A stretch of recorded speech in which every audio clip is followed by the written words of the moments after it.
আছে সাথে দিদি তাই আর ভয়টা কিসের ভাই, মা মাটি মানুষের জয় নিশ্চয়। ঐতিহাসিক সিদ্ধান্ত নিন, শান্তি ও উন্নয়নের স্বার্থে তৃণমূল কংগ্রেস প্রার্থীদের জোড়া ফুল চিহ্নে ভোট দিন। আমাদের মাননীয় মুখ্যমন্ত্রী মমতা বন্দ্যোপাধ্যায়ের আশীর্বাদ ধন্য এবং আমাদের শুভেন্দু অধিকারী মহাশয়ের স্নেহধন্য প্রার্থী আবু তাহের খান মহাশয়কে বিপুল ভোটে জয়ী করতে হবে। কারণ দিদি আমাদের না চাইতে অনেক কিছু দিয়েছেন, তাই আমার আপনাদের এবার দেওয়ার পালা। তাই দিদিকে এবার আপনাদের দিতেই হবে। দিতে হবে কি? বিপুল ভোটে জয়ী করতে হবে। তাই প্রত্যেকটি বুথ কর্মীদেরকে আমার অন্তঃস্থল থেকে বলছি, আপনারা প্রচুর পরিমাণে লিড দেন। মিনিমাম প্রত্যেকটা বুথ থেকে 200 করে লিড দিতে হবে। পারবেন তো? পারবেন তো? হাত তুলে বলুন পারবেন। কারণ আপনারা যদি লিড দিতে না পারেন, আমরা এই মহান প্রার্থীকে আমরা দিল্লিতে পৌঁছতে পারবো না। আর দিল্লিতে পৌঁছতে না পারলে আপনাদের আমাদের মনের কথা, আমাদের চাওয়া পাওয়া কিছু বলতে পারবেন না।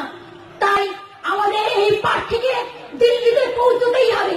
কারণ দিল্লিতে বসে আছেন একজন মোদীর সরকার, ধর্ম পিপাসু, ধর্ম নিয়ে রাজনীতি করে, জওয়ানদের রক্ত নিয়ে রাজনীতি করে। সেই রক্ত নিয়ে রাজনীতি বন্ধ করতেই হবে। আপনাদেরকে বলবো, আপনারা বুথে বুথে বুথ কর্মী, অঞ্চল সভাপতি, ব্লক সভাপতি সবাইকে নিয়ে মিলেমিশে কাজ করুন। সমস্ত দ্বিধাদ্বন্দ্ব ভুলে আমরা এই প্রার্থীকে বিপুল ভোটে জয়ী করে কেন্দ্রে আমরা দিদিকে যেন দেখতে চাই। কারণ দিদি আমাদেরকে কি দেয়নি বলুন আপনারা?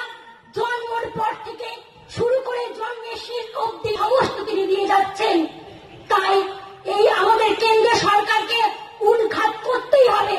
কারণ এই যে 2019-এর যে ভোট, ওটা কিন্তু কিসের ভোট? প্রধানমন্ত্রী নির্বাচনের ভোট। বুঝতে পেরেছেন?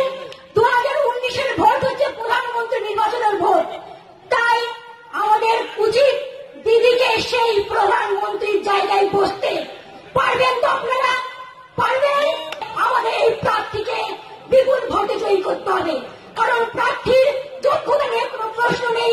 কারণ তিনি ছোট্ট থেকে রাজনীতি করে আসছেন, সংগঠনটা ভালো বুঝেন। তিনি